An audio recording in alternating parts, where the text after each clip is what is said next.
Welcome to the most horrible history lesson ever, or should that be the best ever?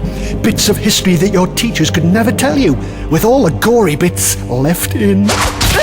Kellogg's has teamed up with Horrible Histories, and with the writer Terry Deary, that's me, to bring you a series of disgusting tales from some of the most famous periods in history.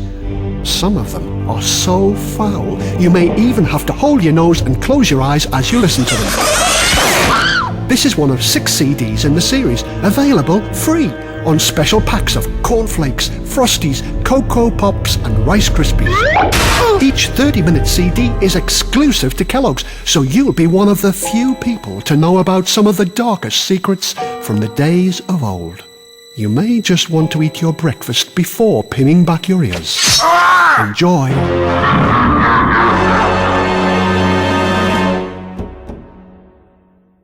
There's a very green island out on the western edge of Europe, and the island's called Ireland, which makes sense. And this is the story of Incredible Ireland. People arrived in Ireland from Europe about 10,000 years ago. They came to hunt and fish, but they didn't open fish shops because chips hadn't been invented. Then, just over 2,000 years ago, the Celts arrived to rule for more than 1,000 years. These fierce warriors were great fighters. But I have to tell you the shocking truth. They used to fight with no clothes on. Well, that would really put the enemy off, wouldn't it? Imagine if you were facing a Celt warrior with no clothes on, you wouldn't know where to look. You certainly wouldn't know where to chop. They believed their ancient gods would protect them when they ran into battle. They also thought their ancient gods would like the odd enemy head as a trophy from the battle. So they didn't just try to kill the enemy, they tried to lop off his head and take it home. A nice present for the wife and kids. Then, in 431 AD, the Pope in Rome sent Saint Palladius to teach the Irish about Christianity. And then he sent Saint Patrick to finish the job. And it worked. Patrick may be Ireland's most popular saint, but when he arrived he was not so popular with the priests of the old Celt religion, the Druids.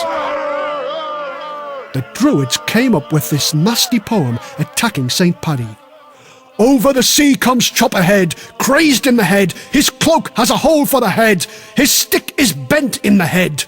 He will speak unholy words from the table in front of his house, and all his people will answer, Amen, Amen. They didn't like him, did they? Still, those old Celts turned Christian and suddenly got all embarrassed about fighting with no clothes on. They got dressed. Some of them got dressed as monks and lived in great monasteries. Peace at last. All they had to worry about was a deadly plague in 664 AD that wiped out thousands. You were covered in black blotches and died. But they soon had something to take their minds off a spot of plague. Along came some new invaders to push the Celts around. This time, they were the vicious Vikings. The Vikings were famous for robbing and burning the great monasteries, but local Irish lords plundered far more. In 795 AD, the Vikings arrived. They robbed and destroyed the country, but especially picking on the poor monks. The Vikings set up a new city called Dublin. Mind you, by 844, the Irish king Fedalmid is robbing and wrecking more monks than the Vikings. But the monks, those men of peace, fight back and kill him. Men of peace, king in pieces. In 851 AD, Vikings from Denmark arrive in Dublin and attack the Vikings from Norway who are already there. The Irish join in and help wipe out any Vikings they can. This is not a safe time or place to live, as you can see. Then, in 1014, blood rained from the sky. Soldiers were attacked by spears that flew out of walls and by ravens with iron beaks. That's what horrible historians of the time said anyway. In an Irish versus Viking battle at Clontarf, the Irish king Brian Boruma wins, but is killed before he can be king of all Ireland. That's early Irish history for you. Cutthroat Celts, vicious Vikings, putrid plague and mad monks. Things could only get worse. Horrible history. Yes, those early days in Ireland were dangerous. Tales are told of terrors that will make your flesh creep and your hair stand on end.